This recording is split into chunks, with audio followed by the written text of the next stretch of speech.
You're saying they're brainwashing. Okay, you're saying these people that are experts in brainwashing is using the Department of Education to brainwash our children. Yes.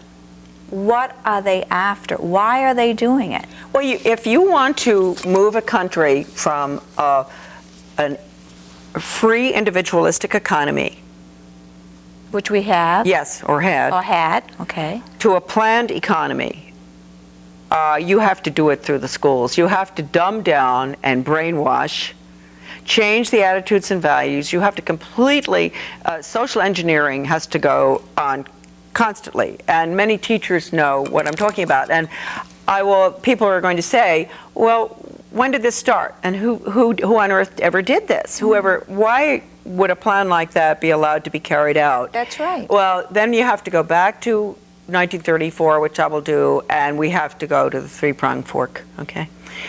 So I do think that the watershed year, although you can go back to the early part of the century when the Rockefeller Foundation and the Carnegie Corporation were deeply involved in education, and that it was decided then that Carnegie would deal with the international part and Rockefeller domestic.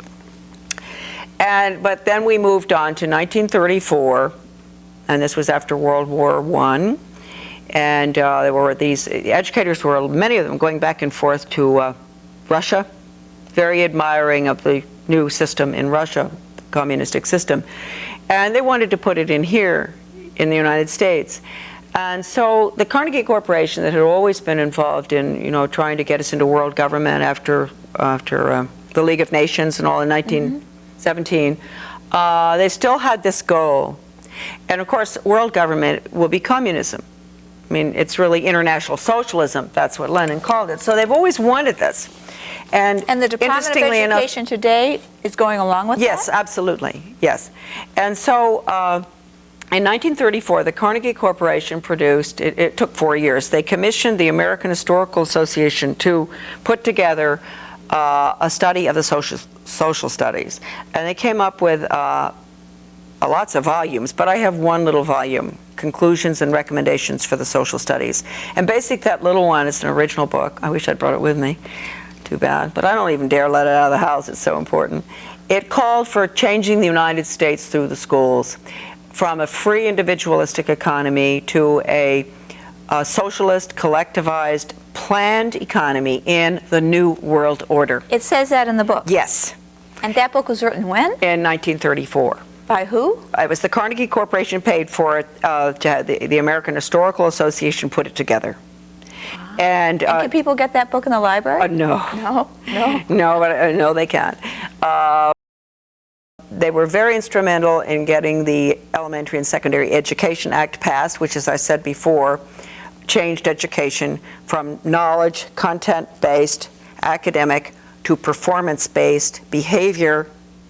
And from that time on, because that was necessary for what we're looking at now with school to work agenda is the planned economy is performance-based. So they're training workers. They're training not thinkers, not leaders. Exactly.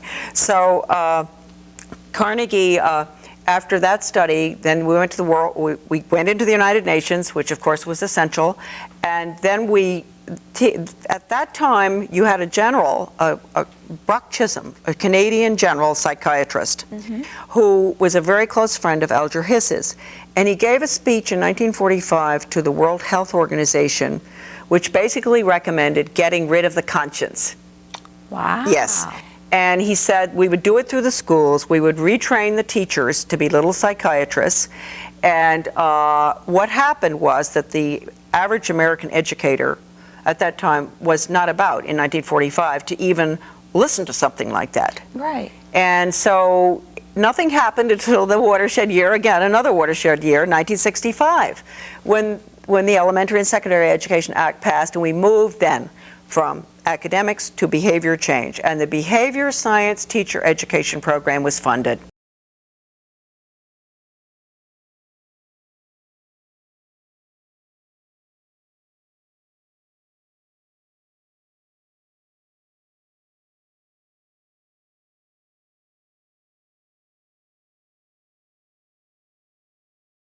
But how did Congress allow that to happen? Well, you'll see in the book, John Ashbrook, who died, unfortunately, Congressman Ashbrook, who I dedicated the book to, he spelled it all out. He told the whole Congress exactly what it was. He said it is an international system they're looking at. They're going to change the behavior of the children. They're going to change the teachers' training. They're going to do everything. He told them everything. And they didn't believe him? No, they just let, well, you know what goes on.